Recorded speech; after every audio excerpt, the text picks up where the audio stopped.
Hi and welcome back. Today I'm doing a video to answer some questions that I often get about the tools that I use. So I'm going to try to go through the list in the order that I purchased them. So the ones at the beginning of the list I felt were the most valuable and the things that I bought first, and then I added as I went along. The first major purchase that I made is when I was just starting out. I was, I think, 18. I was at an auction. I managed to pick up a forge for, I think, $75. So this purchase allowed me to stop forging in campfires and was a huge step towards putting a shop together. Later on that same summer, I was fortunate enough to find my first anvil. It was a small 75-pound anvil. I don't have it anymore. I traded it for the one that I'm currently using. My anvil up until this time was a 4-inch section of railroad rail that my dad had on his workbench that he used to straighten out bits of wire and stuff. So it was a nice change. The first machine that I actually purchased was several years later, and it was this drill press. I'm not sure how these things are measured, but it's small. It only stands about 18 inches high and it weighs about 50 pounds. In fact, it's so small I had to remove the third feed handle because it was always getting in the way of the work. I live in Canada, and there's a retailer here called Canadian Tire, and they produce a line of tools under the Mastercraft label. One of the things that makes them so popular is that you can be guaranteed that any of their tools will go on sale for at least half price several times a year. So if you need something and you don't have a lot of money, then you know you only have to wait a couple of months and it's going to come up half price and you'll be able to pick it up then. So that's how I got this drill press.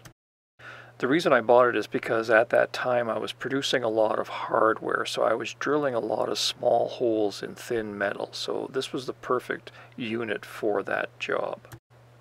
But even though I don't do that anymore, this is still one of my favorite drill presses because it is so light and portable. So if I'm teaching a class or need to do a workshop somewhere, I can easily pick it up, throw it in the back of the car, and you have the convenience of using a drill press. This bench grinder was also a pretty early purchase. It's Shopcraft, which is another brand that Canadian Tire was producing for a while. This was my main grinder for years until the cheap imported 4.5-inch grinders started showing up and basically replaced this technology. I get a lot of questions about the propane torch that I use to light the forge fire and do some of the tempering in my videos. It's made by Burns-O-Matic, and it's really nice because the bottle can stay upright while you're using the torch, so it'll fit in a lot of areas that a conventional propane torch just can't get into. I've had it so long I've worn off the lettering on the side, so I can't make out the model number anymore, but they still make a torch that's similar to this. Around that same time, I picked up several Machinist Vices. These are 5-inch vices, and again, they're made by Mastercraft, and they go on sale all the time at least 50% off. These Machinist Vices are what I used for years until I found my first post vise. I had one set up on a high bench, so at a forging height, and then the other two were set down low at an anvil height so I could put anvil tooling in them, the same way I'm doing today. You know, post vices look great and they, really do complete the look of a shop, but don't overlook a machinist vice, especially the older all-steel machinist vices that are still around. They do all the work that a post vice will do. And it's a lot easier to find a machinist vice that's still in good working order where the jaws line up. I think for the first 5 or so years that I worked, I cut every piece of stock that I used with a hacksaw, and then I saw a guy on TV cutting the front end of a car off with one of these, so I went out and got one. And it was a real time saver. However, this is one tool where you get what you pay for. I went through a couple of cheaper brands because they just couldn't handle the strain of cutting the metal. This rigid is the last one that I bought, and I think it's the first tool that I ever bought that wasn't on sale, but you can't stop it. It'll saw through miles of steel. I've had it for about 15 years, and it's a great tool. Now, before I get a lot of comments about why I just didn't use an angle grinder with a cutoff wheel, it wasn't available back then. This is the early 80s. We had angle grinders, of course, but you had grinders and wire brushes on them.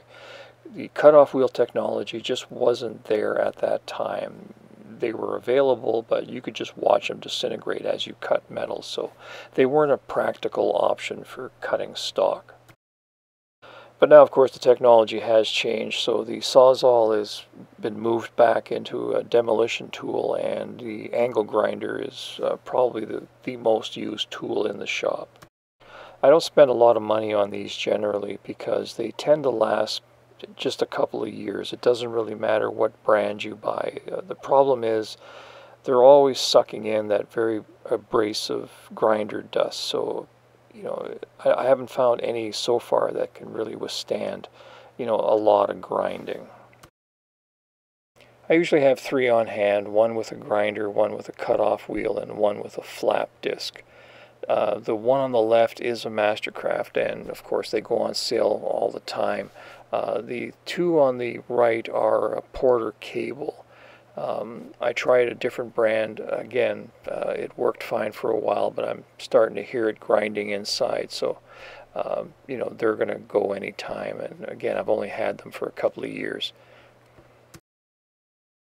The hand drill is showing up a little out of order in this list because I've always had drills, of course. It's just a basic tool that you have if you own a home. The ones that I have now are DeWalt's. This is a 3/8 drill that I use mostly as a driver, and I have a 1/2 inch that I use for drilling out heavier stock. These are both corded drills. I don't use battery drills. They don't work for me because I don't use a hand drill that often, so the battery's always dead when I go to use it. So I've just gone back to using corded drills. It's just what works best for me. I purchased this handheld torch to build my first propane forge, and it's the same torch that I'm using today. You can set it up to idle at a lower temperature if you want. The black knob at the top of the red handle allows you to set the low flame setting, and then by pressing the trigger it bypasses that valve and gives you the full line pressure coming out of the regulator. I thought it would be a good feature to conserve on gas, but I've never really used it, so a straight torch would work just as well. The next piece of equipment that came into the shop was the stick welder that I'm still using today. Up until this time, if I needed something welded, I had to do all the prep work and then take it to a machine shop or a welder and have it done. About 25 years ago, I was fortunate enough to get the anvil that I'm currently using. As I mentioned, I traded my first anvil for this one. He was a farrier. He needed a lighter anvil that he could take around to jobs, and he had this anvil, and I needed a heavier anvil, so we made the trade. One of the reasons I made the trade is because I did have the stick welder at this time, and I was able to repair the face of the anvil because it was in pretty rough shape. And around this time I was able to find this anvil. It weighs about the same as my main anvil, which is around 250 pounds. Neither one of these have any maker's mark, so I have no idea where they came from. Even though this London pattern anvil is a cast steel anvil, it is still a soft anvil. It does not have a hardened face. And my main anvil was originally made with a steel plate welded to a wrought iron body. Now, most of that was beaten away, and I've had to replace it with just regular welding rods. So it's basically just a mild steel plate on a wrought iron body. So it's a soft anvil as well. I was able to find my first real post vise at this time. I had a smaller one earlier, but it was so light duty you really couldn't do anything with it, so I stuck with my Machinist Vices.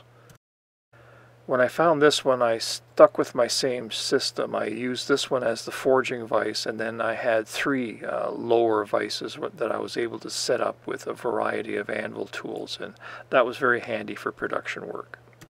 This vise was made in Cleveland by the Colombian Vise Company. The bender I have was a gift from a friend of mine when he upgraded to a full-size Hausfeld bender.